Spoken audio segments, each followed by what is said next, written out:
बिहार के वैशाली में एक ऐसी घटना हो जाती है जिस घटना को सुनकर शायद आप चौंक जाएंगे।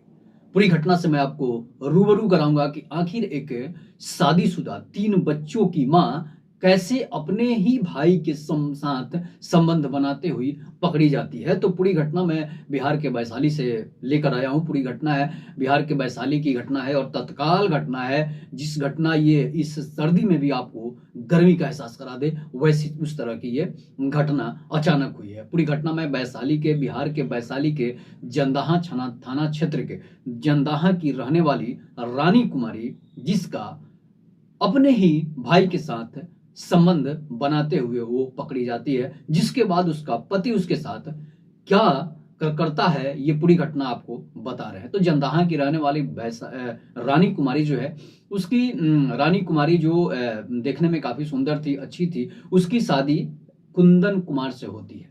अहिरपुर गांव के रहने वाले कुंदन कुमार से हो जाती है 2011 में। 2011 में कुंदन कुमार और रानी कुमारी की शादी हो जाती है। और शादी कैसे होती है? तो दोनों की कोर्ट मैरिज शादी होती है। दोनों एक दूसरे को काफी पसंद भी करते थे और दोनों की प्रेम लीला को देखी जब लोगों ने देखा, इसके बाद लोगों ने जाना तो वो रिश्तेदार में ही थे, इसलिए रानी कुमारी जो है अपने बॉयफ्रेंड जो है कुंदन कुमार से 2011 में शादी कर लेती है। जब 2011 में शादी करती है, उसके बाद जीवन उसका सामान्य रूप से ठीक ठाक चल रहा होता है। इस बीच क्या होता है कि रानी कुमारी को 2 बच्चे पैदा हो जाते हैं। धीरे धीरे रानी कुमारी को 2 बच्चे पैदा हो जाते हैं, इसलिए कि कुंदन कुमार जो था वो नॉन बैंकिंग कंपनियों में काम करता था और घर पर ही रहकर आधार कार्ड, वोटर कार्ड, इस तरह की चीजें बनाता था। वो जैसे कि वसुधा केंद्र चला जाता है, उस तरह से कुछ केंद्र चलता था जिसमें वो अपना जीवन यापन करता था। धीरे धीरे उसकी आर्थिक माली हालत जो है वो खराब होने लगी। खराब होने के बाद कुंदन कुमार जो है वो जम्मू कमाने के लिए चला जाता है। तो वो जब जम्मू कमाने के लिए चला जाता है तब तक उसके 2 बच्चे हो चुके थे। 2 बच्चे होने के बाद वो जम्मू कमाने के लिए चला जाता है, इसलिए कि अब बच्चों की पढ़ाई से लेकर उसके कपड़े तक सभी खर्चे जो है निकालने होते थे, जिस वजह से जो है वो उसे अपना वसुधा केंद्र को छोड़कर, अपने नॉन बैंकिंग कंपनियों को छोड़कर वो कमाने के लिए कहाँ चला जाता है? तो जम्मू चला जाता है। जब जम्मू चला जाता है, इस बीच क्या होता है कि रानी जो थी, रानी कुमारी जो थी, रानी देवी उसको कहेंगे, अब तो शादी हो चुका था, तो रानी जो है अपने उसके एक फुफेरा भाई था, उसका फुफेरा मतलब कि फुआ का लड़का, फुआ का लड़का जिसका नाम गोविंद होता है, वो गोविंद उसके घर आते जाते रहता है, हमेशा हर कार्य में शरीक होते रहता है। इसके बाद शादी विवाह से लेकर उसके शादी तक में गोविंद कुमार शरीक था।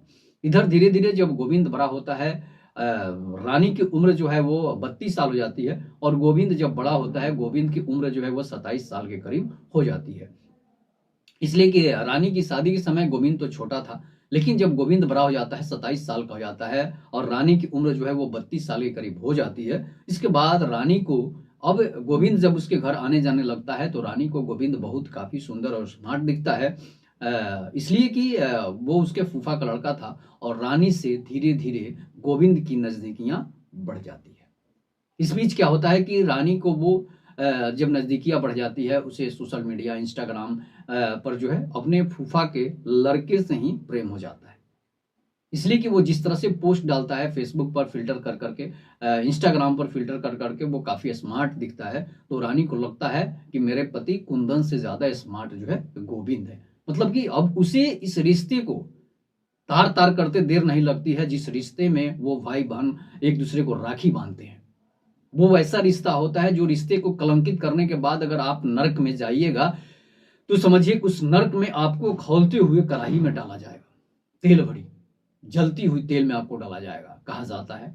तो समझ लीजिए कि अगर आप इस तरह के पाप करते हैं, इस तरह के दुर्घटना करते हैं, इस तरह के पाप जो है, नरक में भी आपको जगह नहीं मिलेगी इस तरह के पाप से। इसलिए कि जो फूफा का लड़का होता है, मामा का लड़का होता है, वो अपना ही रिश्ता होता है, खून का रिश्ता होता है, और अपना ही रिश्ता जो भाई बहन का रिश्ता होता है, ये सनातन धर्म और प्रकृति का धर्म है जिसे कहते हैं। वो सनातन धर्म में ये बताया गया है कि वो हमारे ही खून का रिश्ता है, इसलिए वो हमारा हुआ, और नहीं तो फिर बहुत सारे लोग हैं, बहुत सारे विदेशों में आपने देखा होगा इस तरह की शादियां होती है, लेकिन भारत में सनातन धर्म में जो है ये इसे खून का रिश्ता माना जाता है। इसलिए कि फुआ और फूफा दूसरे कोई नहीं होते हैं, मामा और मामी दूसरा कोई नहीं होता है। और वो अपने ही भाई से जो है रिश्ते को कलंकित करने के लिए, उस रिश्ते को तोड़ने के लिए, उस रिश्ते पर दाग लगाने के लिए ये कलंकिनी जो है रानी जो है अपने भाई से प्रेम कर लेती है।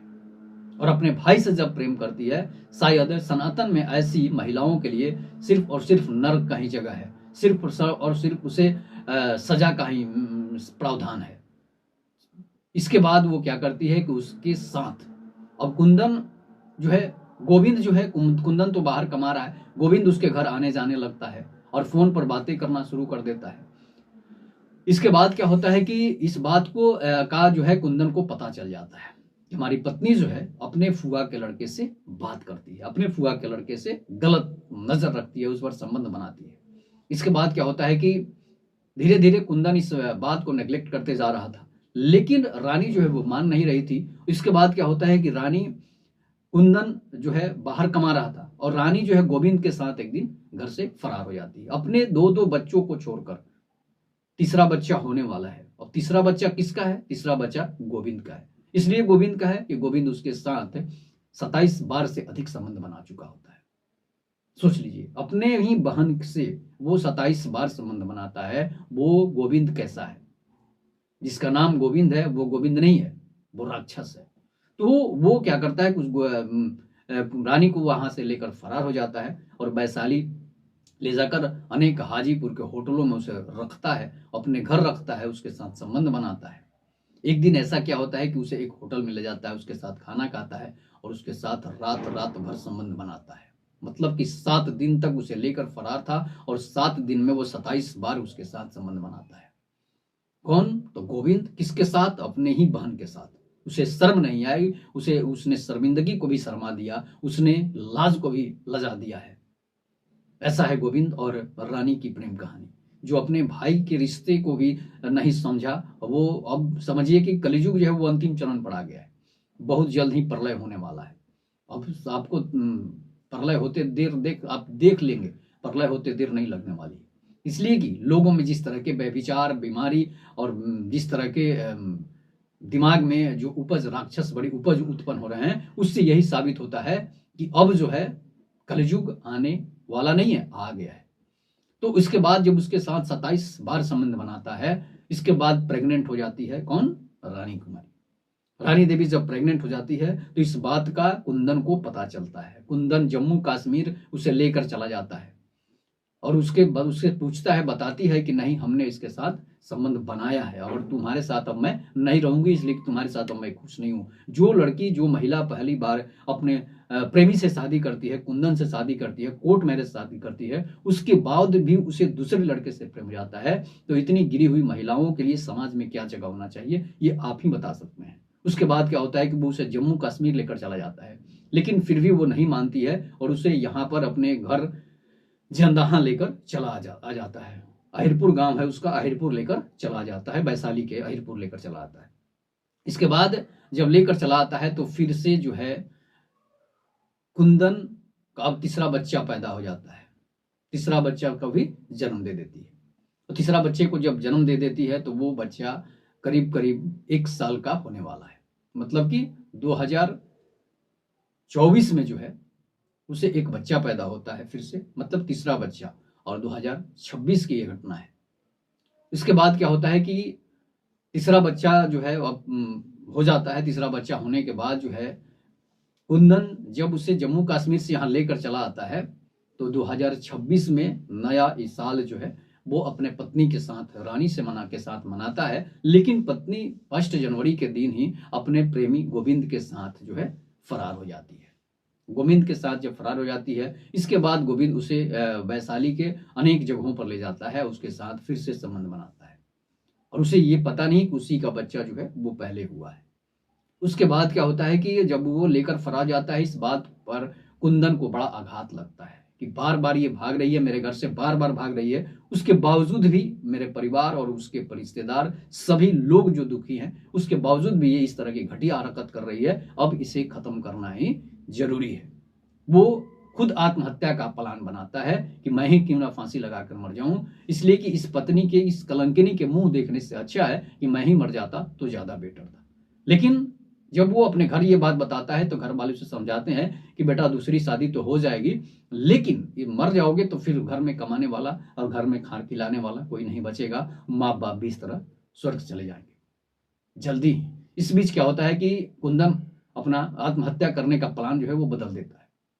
उसके बाद कुंदन सोचता है कब करे तो क्या करे, इसलिए कि अब इसे हटाना ही बेहतर है। अब एक दिन क्या होता है कि कुंदन घर में खाकर सो रहा था, तब तक गोविंद जो है उसके घर में प्रवेश कर जाता है और उसकी पत्नी के साथ आपत्तिजनक स्थिति में सामने पकड़ा जाता है। सामने जब पकड़ा जाता है तो कुंदन की नजर जब पड़ती है तो वह पत्नी को मारता पीटता नहीं है, सभी लोगों को इकट्ठा करता है, अपने गांव के लोगों को बुलाता है और अपने ही पत्नी से कहता है कि अब तुम्हें मेरे साथ रहने की कोई जरूरत नहीं है, तुम उन जो है गोविंद को ही अपने हाथ से, गोविंद के हाथ से वो अपनी पत्नी की मांग में सिंदूर भरवाता है। सभी लोगों के बीच बीच बाजार में, बड़े गांव में सभी लोगों को पंचायत जुटाकर और अपनी पत्नी से बोलता है और अपने जो उसके रिश्तेदार थे, उसका भाई था, मतलब गोविंद जो उसका फुफेरा भाई था, उससे बोलता है कि तुम इस मेरी पत्नी के मांग में सिंदूर करो और यहाँ से ले जाओ। इसके बाद क्या करता है कि वो अपना दिल पर पत्थर रखकर अपने पत्नी का शादी जो है उसी के फुफेरे भाई, मतलब उसके बहन से करा देता है।